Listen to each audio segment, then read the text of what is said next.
किसी ने बड़े कमाल की बात कही है कि एक मक्खी अगर सब्जी के तराजू पर बैठ जाए तो ज्यादा फर्क नहीं पड़ता है, लेकिन वही मक्खी अगर एक सोने के तराजू पर बैठ जाए तो उसकी कीमत 10,000 रुपए हो जाती है।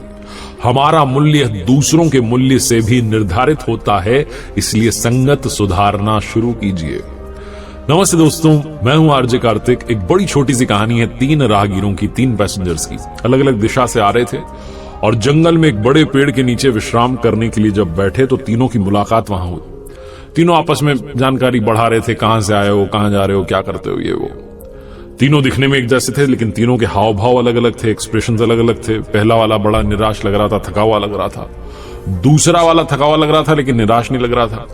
और जो तीसरा था वो बड़ा प्रसन्न लग रहा था, मुस्कुरा रहा था। तीनों के पास में दो दो झोले थे, दो दो बैग्स थे। एक बैग आगे लटका रखा था, एक झोला पीछे लटका रखा था और तीनों की कदकाठी एक जैसी थी। तीनों की बातचीत चल रही थी, तभी इनकी नजर पड़ती कि सामने की तरफ एक जो पेड़ था उसके नीचे एक महात्मा जी बैठे हैं और वो इन तीनों को देख करके मुस्कुरा रहे हैं। पहले तो इन्होंने इग्नोर किया, फिर इनको लगा कि महात्मा जी तो मुस्कुराए जा रहे हैं हमें देख देख के, ऐसी क्या बात हो गई। तो तीनों अपनी जगह से उठे और गए, महात्मा जी को प्रणाम किया और कहा, महाराज आप हमें देख करके हंस क्यों रहे हो? हम कोई जोक कर रहे हैं, मजाक कर रहे हैं, आपको हमें देख करके हंसी क्यों आ रही है? हम दिखने में बेढंग से हैं, क्या दिक्कत है?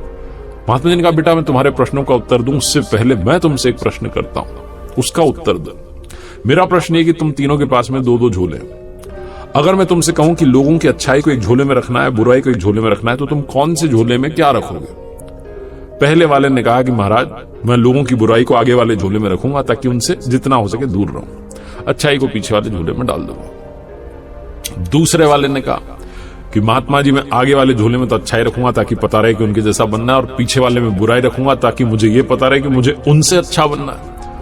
और तीसरे वाले ने कहा, महात्मा जी मैं आगे वाले झोले में उनकी अच्छाई रखूंगा ताकि देखता रहूं कि दुनिया कितनी सुंदर है, और पीछे वाले झोले में उनकी बुराई रखूंगा और उस झोले में, उस बैग में एक छोटा सा छेद कर दूंगा ताकि जैसे जैसे मैं चलता चलूं वैसे वैसे बुराई छन करके नीचे आती रहे और एक समय ऐसा है कि वो बुराई का झोला खाली हो जाए।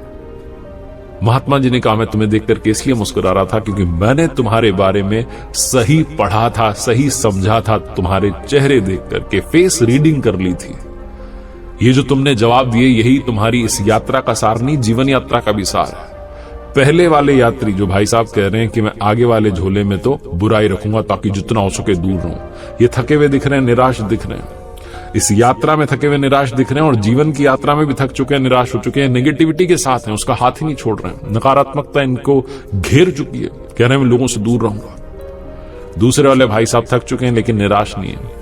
ये थक इसलिए गए क्योंकि आगे के झोले में अच्छाई रखेंगे, लोगों की तरह बनना चाहते हैं, लेकिन पीछे बुराई रखेंगे, लोगों से अच्छा बनना चाहते हैं।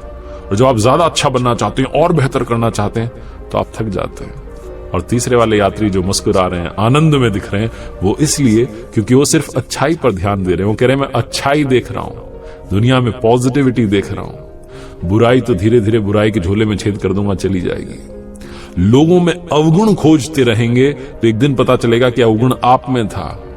इसीलिए दूसरों में, आपको हर किसी में अगर आपको कमी दिखाई दे रही है तो कमी आप में है, दूसरों में नहीं है। बुराई जो है उसको तलाशना बंद कीजिए, पॉजिटिविटी तलाशना शुरू कीजिए, वरना पहले यात्री की तरह हो जाएंगे, थक भी जाएंगे, निराश भी हो जाएंगे। जीवन की इस यात्रा में अगर आप आनंदित रहना चाहते हैं, मुस्कुराहट के साथ आगे बढ़ना चाहते हैं, तो तीसरे यात्री की तरह आगे बढ़िए, जो जीवन में अच्छाई वाले झोले को आगे टांग लेता है और बुराई वाले झोले को पीछे टांग लेता है और उसमें एक छेद कर देता है ताकि बुराइयां धीरे धीरे कम होती चली जाए। हमारा दृष्टिकोण हमारे जीवन को बदल देता है, इस बात पर अमल करना शुरू कीजिए।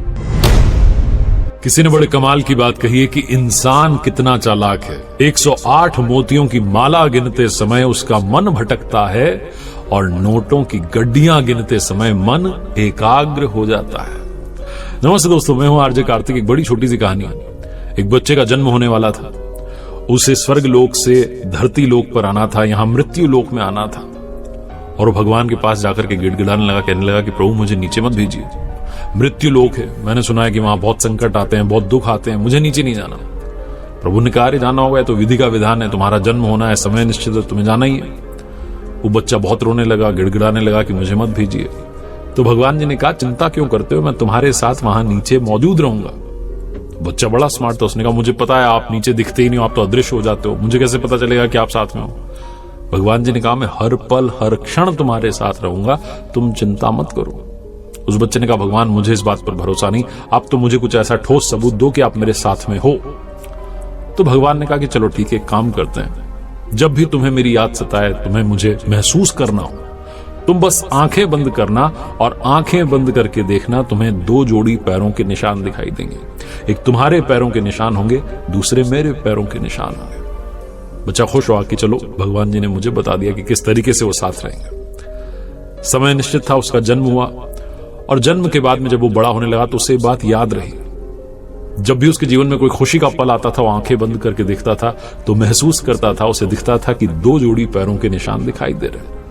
बड़ा खुश होता था कि भगवान जी साथ हैं। एक बार बचपन में साइकिल से गिर गया, भयानक एक्सीडेंट हुआ, घर आया, दर्द से कराह रहा था, चोट लगी हुई थी। तो उसने आंखें बंद की देखने के लिए कि क्या हुआ, भगवान कहां गए। उन्होंने तो कहा था साथ रहूंगा। आंखें बंद की तो उसे सिर्फ 1 जोड़ी पैरों के निशान दिखाई दिए। उसे मन ही मन निराशा होने लगी कि भगवान जी ने अपना वादा नहीं निभाया, अपना जो प्रण था उसको निभाया नहीं, बहुत जल्दी अपना प्रण तोड़ दिया, बहुत जल्दी वादा तोड़ दिया। बहुत निराश हुआ, लेकिन क्या कर सकता था, भगवान जी से बात तो हो नहीं सकती थी। जीवन में आगे बढ़ा, जहां खुशियों के लम्हे आते थे आंखें बंद करता था तो उसे 2 जोड़ी पैरों के निशान दिखाई देते थे। और जहां कोई संकट आता था, एक बार बिजनेसमैन बन चुका था तो बिजनेस में घाटा हो गया, उस दिन आकर के घर पर आंखें बंद की तो दिखाई दिया कि सिर्फ 1 जोड़ी पैरों के निशान है। जीवन में जब जब सुख आ रहा था तब तब 2 जोड़ी पैरों के निशान थे, और जब जब दुख आ रहा था, संकट आ रहा था, 1 ही जोड़ी पैरों के निशान थे। एक समय वो भी आया जब उसका धरती लोक से वापस जाने का समय था। वो मृत्यु शैया पर था और अस्पताल में जिस बेड पर वो लेटा हुआ था, उसने एक बार फिर से आंखें बंद की देखने के लिए कि अब साथ में है कि नहीं है। जब उसने आंखें बंद की तो उसे फिर से 1 ही जोड़ी पैरों के निशान दिखाई दिए। बहुत निराश हुआ कि भगवान जी ने अपना वादा नहीं निभाया।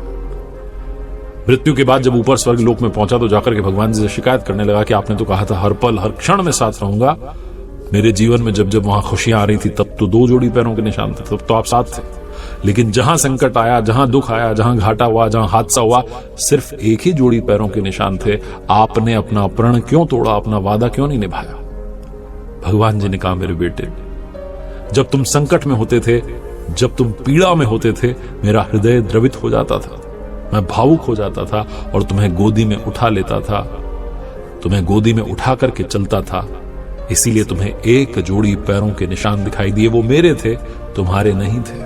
और जब जब खुशियां थी मैं तुम्हें चलने देता था।